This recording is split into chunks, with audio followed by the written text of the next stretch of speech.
राज्याचे उपमुख्यमंत्री आणि बीडचे पालकमंत्री अजितदादा पवार यांच्या छोट्या विमानाचा अपघात झाला आणि यात अजितदादा यांच्यासह 6 जणांचं दुर्दैवी निधन झालंय। त्यामुळे महाराष्ट्राला मोठा धक्का बसलाय। अजित पवार हे जिल्हा परिषद निवडणूक प्रचारासाठी निघाले होते। मुंबईतून सकाळी विमानानं उड्डाण केलं आणि बारामतीत हे विमान लांडवण्यासाठी आलं। सकाळी 9च्या दरम्यान हे धावपट्टीवर उतरत असतानाच क्रॅश झालं आणि त्याने लागलीच पेट घेतला।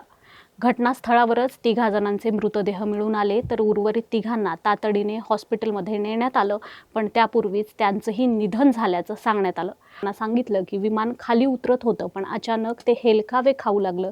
काय होतंय हे समजण्याआधीच ते कोसळलं आणि मोठा स्फोट झाला।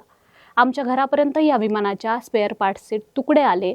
DGCAने या अपघातात उपमुख्यमंत्री अजित पवार यांचं निधन झाल्याचं 9:15च्या सुमारास जाहीर केलं। त्यामुळे संपूर्ण महाराष्ट्रावर शोककळा पसरली। अजित पवार यांचे मूळ गाव पुणे जिल्ह्यातील बारामती तालुक्यातील काटेवाडी आहे, मात्र त्यांचा जन्म अहमदनगर जिल्ह्यातील राहुरी तालुक्यातील देवळाली प्रवरा या त्यांच्या आजोळच्या गावी झाला। त्यांचे 10वी पर्यंतचे शिक्षण तिथेच झाले। महाविद्यालयीन शिक्षणासाठी अजित पवार मुंबईत आले। शिक्षण पूर्ण करून बारामतीला आले आणि तेथील सहकारी संस्थांमधून त्यांनी सामाजिक व राजकीय कार्याला सुरुवात केली। अजित पवार यांनी 1982 साली राजकारणात प्रवेश केला।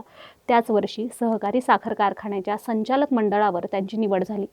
तेव्हापासून ते अखेरचा श्वास घेण्यापर्यंत ते राजकारणात सक्रिय राहिले। अजित पवार यांनी 1991 पासून बारामती विधानसभा मतदारसंघाचं प्रतिनिधित्व केलेलं आहे।